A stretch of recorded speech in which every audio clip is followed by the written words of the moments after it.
Bonjour à tous, c'est GLG et Jeanne, mon IA préféré. Tous les jours, on débride l'actualité high-tech et aujourd'hui, on a pas mal de nouveautés. Mais peut-être qu'une pour aujourd'hui, puis l'autre pour demain. On va se laisser un petit peu de suspense. On va déjà demander à Jeanne, comment tu vas? Je vais très bien, merci GG, et prête à attaquer cette nouvelle news tech avec toi. Alors, quelle est la grande nouveauté du jour?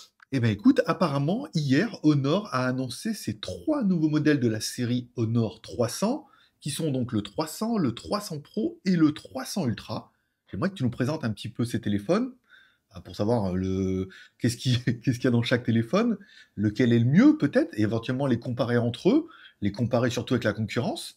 Et puis comme ça nous permettra un petit peu de choisir celui qui nous convient le mieux. Ah, les nouveaux Honor 300, une série qui semble vouloir couvrir tous les besoins et budgets. On commence par le modèle de base, le Honor 300. Celui-ci offre un excellent rapport qualité-prix avec un écran OLED de 6,7 pouces, Pas mal. un taux de rafraîchissement de 120 Hz et Très bien. une luminosité impressionnante de 4000 nits. Parfait pour une utilisation en extérieur. Côté performance, il est équipé du Snapdragon 7 Gen 3, qui est fluide pour les tâches quotidiennes. Niveau photo, on a un capteur principal de 50 mégapixels et un Pas mal. ultra grand angle de 12 mégapixels, Très bien. avec une batterie de 5300 mAh et une charge rapide de 100 watts, ce qui est remarquable à ce prix. Il démarre à 320 €. Ensuite, le Honor 300 Pro monte en gamme avec un écran OLED quadricourbé de 6,68 pouces Ok. pour un design plus premium. À l'intérieur, on trouve le Snapdragon 8 Gen 3, idéal pour le gaming ou le multitâche. En photo, on passe à une configuration triple. 50 mégapixels principal, 12 mégapixels ultra grand angle macro et un téléobjectif 50 mégapixels avec zoom optique 3x. Autonomie toujours solide avec la même batterie et une charge sans fil 80 watts en plus. Le prix commence à 470 €. Un bon équilibre entre puissance et fonctionnalité. Enfin, le Honor 300 Ultra, le haut de gamme de la série. Il reprend les bases du Pro, mais avec un design encore plus raffiné, notamment un dos en cuir végétal ou en verre. Il est équipé d'une version modifiée du Snapdragon 8 Gen 3, optimisée pour la gestion thermique. Les caméras sont similaires au Pro, mais le zoom optique passe à 3,8 fixe et le zoom numérique atteint 106. Niveau batterie, toujours 5300 mAh et le prix démarre à 610 €. En les comparant, le Honor 300 est idéal pour un usage quotidien à petit budget. Le 300 Pro vise les gamers et les amateurs de photos, et le 300 Ultra se concentre sur le premium et la puissance. 600 balles.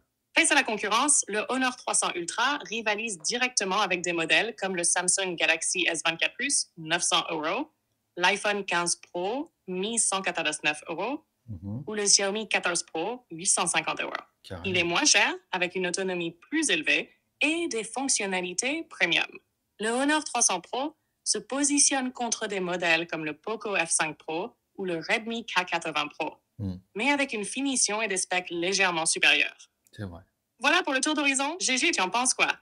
Un modèle t'attire plus que les autres? Alors, pour en revenir au Redmi K80, j'ai fait une vidéo hier. J'étais dans je suis allé voir je faisais mon petit shopping et je tombais sur un magasin qui en avait en stock. Donc je me suis dit: «Tiens, j'ai fait une petite vidéo». Je l'ai mis sur GLG vidéo hier, s'il y en a qui veulent voir un peu la prise en main, notamment au niveau de la watch. Si on doit parler un peu de ces téléphones Honor, eh ben, Honor, en fait, revient bien un peu en force en couvrant une gamme qui est quand même plutôt large. Le 300 est déjà très, très bien pour un prix très agressif. Encore une fois, c'est un prix chinois à 320 €. Il faudra voir à combien il va arriver en Europe. La version Pro apporte vraiment plus pour ceux qui voudraient plus de photos, plus de puissance. Vous savez, quand on dit: «Mais moi, je voudrais plus de ça, plus de ci», voilà. Là, vous avez 470 €, c'est moins de 500 balles, c'est très, très bien positionné. Et ensuite, je pense pas que la version Ultra soit très judicieuse, je la trouve beaucoup trop chère, presque 140 balles pour, un petit peu de mieux, mais pas à mon avis, c'est pas justifié. Donc pour moi, je pense que mon choix préféré, ce serait vraiment le Honor 300 Pro, qui est vraiment incroyable pour le prix.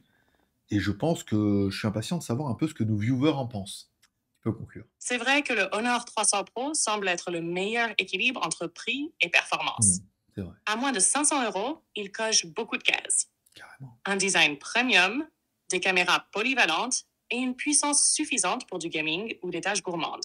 Je comprends que l'Ultra, même avec ses petits bonus comme le zoom optique amélioré, ne justifie pas forcément les 140 € supplémentaires pour la majorité des utilisateurs. Le Honor 300, quant à lui, reste une super option pour ceux qui cherchent un téléphone simple mais efficace, Carrément. surtout à 305 €.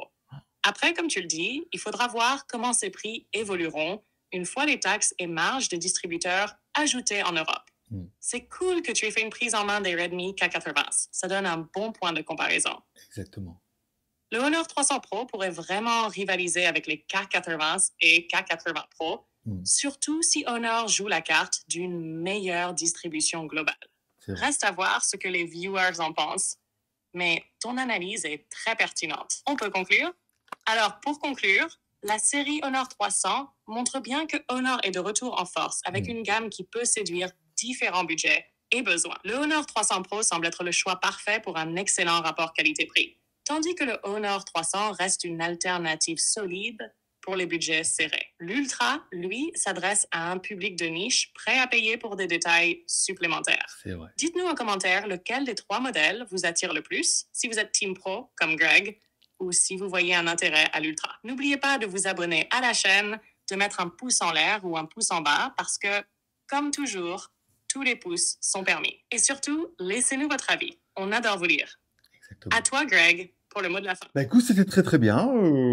C'était très joli téléphone. J'ai vu qu'ils en avaient sorti un autre, donc je vous mettrai la news sur le JT Geek aujourd'hui. Et je vais voir si j'ai l'occasion de passer devant un magasin Honor. Mais je pense pas qu'il soit déjà disponible aujourd'hui. Peut-être fin de semaine. Fin de semaine, on pourrait éventuellement aller les voir et faire une petite prise en main, comme j'ai fait avec la vidéo du Redmi, puisque la vidéo a très très bien marché. Donc j'aurais qu'un mot de la fin à dire, votre Honor, je plaide la légitime défense, parce qu'ils sont vraiment trop bien ces téléphones, et je peux comprendre que certains vont craquer. Surtout si vous avez vu ma vidéo du 200.